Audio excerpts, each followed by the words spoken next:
Hello guys, आप सब कैसे हैं? उम्मीद करता हूँ आप सब लोग अच्छे होंगे। आइए चर्चा करते हैं आज मैथ, जहाँ से शुरुआत होती है। ये ऐसा मैथ है जो कॉम्पिटिटिव एग्जाम के लिए भी सही है और एकेडमिक बच्चों के लिए भी सही है। प्राकृत संख्याएं, संख्याओं के बारे में आज हम समझेंगे कौन कौन सी संख्याएं होती है। देखो नंबर 1 पे है क्या?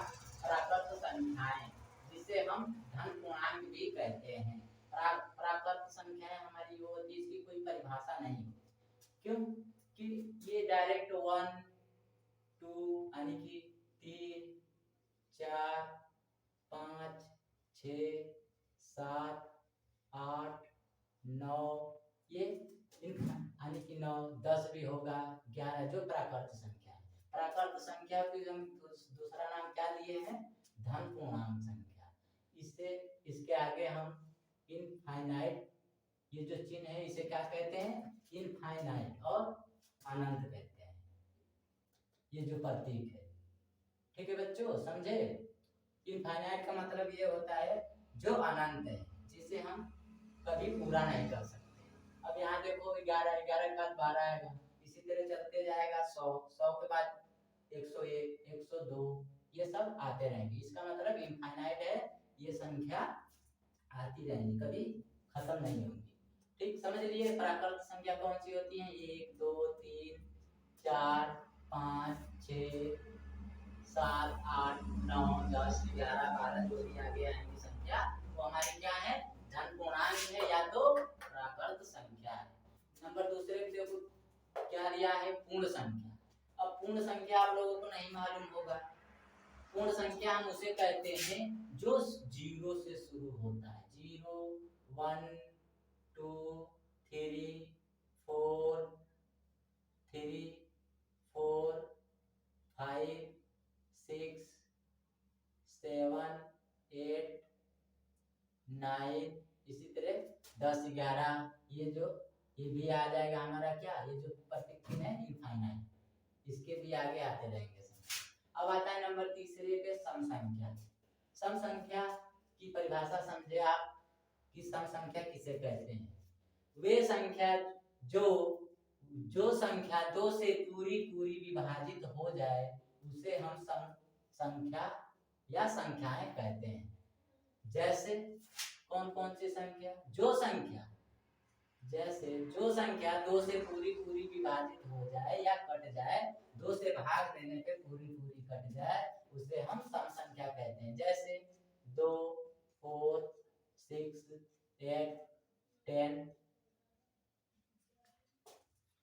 12 8, यानी कि इनफाइनाइट। ऐसे 14 आएगा, 16 आएगा, ये सब आते रहेंगे। जैसे कि देख लो, ये 2 से पूरी पूरी 2 एक अन्ना 2 2 एक अन्ना 2 कटा, पूरी पूरी विभाजित हुआ, डिवाइड हुआ, फिर 2 से 4 को डिवाइड करो, 2 दूनी 4। तो जो संख्या 2 से कट जाए या पूरी पूरी विभाजित हो जाए, उसे हम कौन सी संख्या कहते हैं? सम संख्या कहते हैं। कौन सी संख्या कहते हैं बेटे?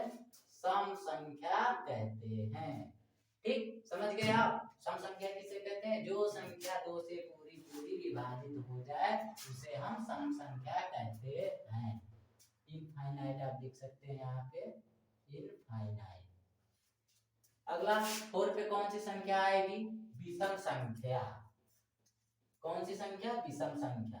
विषम संख्या की परिभाषा समझे, जो संख्याएं 2 से विभाजित न हो उसे हम विषम संख्या कहते हैं। जैसे सम संख्या में क्या था? जो संख्या 2 से विभाजित हो जाती है उन्हें हम सम संख्या कहते हैं। विषम संख्या में क्या है? जो संख्या 2 से विभाजित ना हो उसे हम विषम संख्या कहते हैं। जैसे ले लो 1 3 5 7 9 12 15 17 19 21, इनफाइनाइट इसमें भी आ जाएगा हमारा। अब इसके बाद आएगा, देखो वो 21 के बाद आएगा 25, 25 के बाद 25 के बाद 25 के बाद 25 के बाद 25 के बाद देखो 27 आएगा। ये तो 2 से हमारा डिवाइड नहीं होगा। देखो 2 से क्या कोई संख्या डिवाइड हो रहा है? 1 3 यानी 5 7 9 11 15 17 19 21। आगे और भी संख्या आती रहेगी, जैसे 25 है हमारा, 27 है, 29 है, 31 है, क्या वो 2 से डिवाइड हो रही हैं? तो जो संख्या हमारी 2 से विभाजित ना हो उसे हम विषम संख्या कहते हैं। ठीक, समझ गए? समझ गए? ठीक, हमारे 5वें नंबर पे क्या आता है? भाज्य संख्याएं आती हैं। देखिए इसकी परिभाषा क्या है? जो संख्याएं स्वयं तथा एक के अतिरिक्त अन्य किसी संख्या से भी विभाजित हो जाती हैं उन्हें हम भाज्य संख्या कहते हैं या भाज्य संख्याएं कहते हैं। जैसे वो संख्या कौन कौन सी हैं?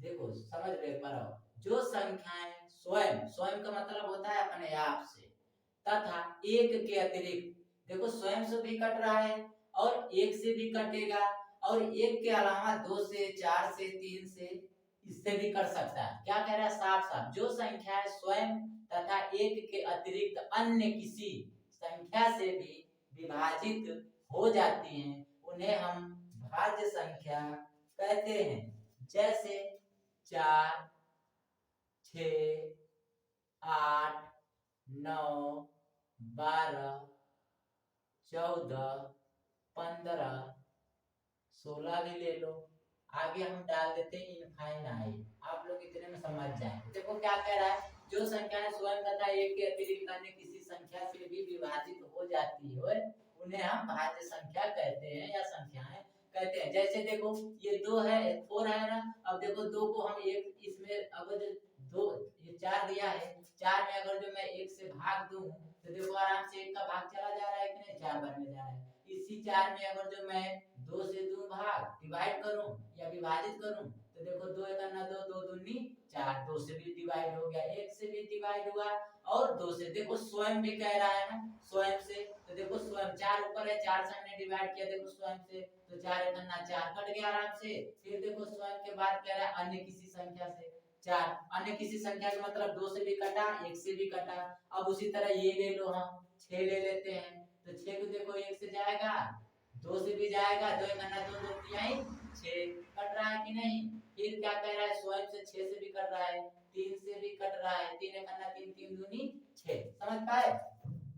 देखो परिभाषा में क्या बोल रहा है? जो संख्या है स्वयं तथा एक से अतिरिक्त अन्य किसी भी संख्या से, अन्य किसी संख्या से कट रहा है कि नहीं? यहीं पे 12 ले लो आप, देखिए 12 को 1 से डिवाइड कर रहे हैं, 12 बार गया, गया कि नहीं? फिर देखो 2 से डिवाइड कर रहा हूं तो 2 एक अन्ना 2, 2 छम 12, कटा कि नहीं? कट गया। ठीक, देखो अन्य किसी संख्या से कट रहा है कि नहीं? प्लस में इसे हम डिवाइड करेंगे 6 से, तो 6 से भी डिवाइड होगा, 6 खंडा 6, 6 दूनी 12, इसे हम डिवाइड करेंगे अगर जो 4 से, तो देखो 4 से भी डिवाइड हो रहा है, 4 एक अन्ना 4, 4 तिहाई 12, कटा, खुद से भी कटेगा, 12 एक अन्ना 12 कट रहा है। तो आप लोग समझ गए ना? देखो जो संख्याएं स्वयं तथा एक के अतिरिक्त अन्य किसी संख्या से भी विभाजित हो जाती हैं उन्हें हम भाज्य संख्याएं कहते हैं। नंबर 6 पे क्या आता है हमारा? कौन सी संख्या है? अभाज्य संख्याएं। अब इसकी परिभाषा समझिए आप। जो संख्याएं स्वयं एवं एक के अतिरिक्त अन्य किसी भी संख्या से विभाजित न हो या नहीं हो पाती है उन्हें हम अभाज्य संख्याएं कहते हैं। उसी के जस्ट अपोजिट है, इसमें क्या दिया है? जो संख्याएं स्वयं तथा एक के अतिरिक्त अन्य किसी संख्या भी विभाजित हो जाती है, संख्या से भी, यहाँ से लगा लेना था, से भी विभाजित हो जाती है उन्हें हम भाज्य संख्या कहते हैं। उसी तरह अपोजिट में क्या दे रखा है? भाज्य संख्याएं हैं जो संख्याएं स्वयं और एक के अतिरिक्त अन्य किसी संख्या से विभाजित न हो उन्हें हम अभाज्य संख्या कहते हैं। जैसे में क्या दे रखा है? 2 2 3 5 7 2 3 5 7 11 13 17 19, इसी तरह आगे मैं लिख देता इनफाइनाइट। अब देखो इसमें 3 में क्या क्या कहा है, एक के अतिरिक्त अन्य किसी भी संख्या से विभाजित नहीं हो पाती है, उन्हें हम अभाज्य संख्या कहते हैं। देखो स्वयं बोल रहा है और एक के अतिरिक्त दो है ना, देखो दो में हम दो से भाग देंगे तो देखो डिवाइड हो गया, कट गया, दो से डिवाइड हो गया, स्वयं से हुआ। और इस दो में हम एक से डिवाइड करेंगे तो दो एक एक अन्ना एक, एक दूनी दो, डिवाइड हुआ ना, स्वयं और एक से हो रहा है। उसी तरह तुम तीन के ले लो, तो तीन को देखो क्या खुद से ही डिवाइड हुआ ना, तीन एक अन्ना तीन, और इसी तीन को हम एक से डिवाइड करेंगे तो एक तिहाई तीन, देखो खुद से और स्वयं से हो रहा है। उसी तरह अन्य संख्या कोई ले लो, 17 ले लो, 17 देखो का कोई अन्य संख्या से हो रहा है डिवाइड, जो परिभाषा में बोल रहा है एक और स्वयं, देखो एक से डिवाइड होगा, एक एक अन्ना एक, एक 17 में 17, क्या हमारा 17 आंसर। इसी 17 को मैं खुद से डिवाइड करूं तो देखो 17 का अन्ना 17, 17 एक अन्ना 17, कट गया, कटा, आया एक आंसर। लेकिन अन्य किसी संख्या से डिवाइड नहीं है, जो संख्याएं स्वयं और एक के अतिरिक्त अन्य किसी संख्या से डिवाइड ना हो या विभाजित ना हो उसे हम अभाज्य संख्या कहते हैं।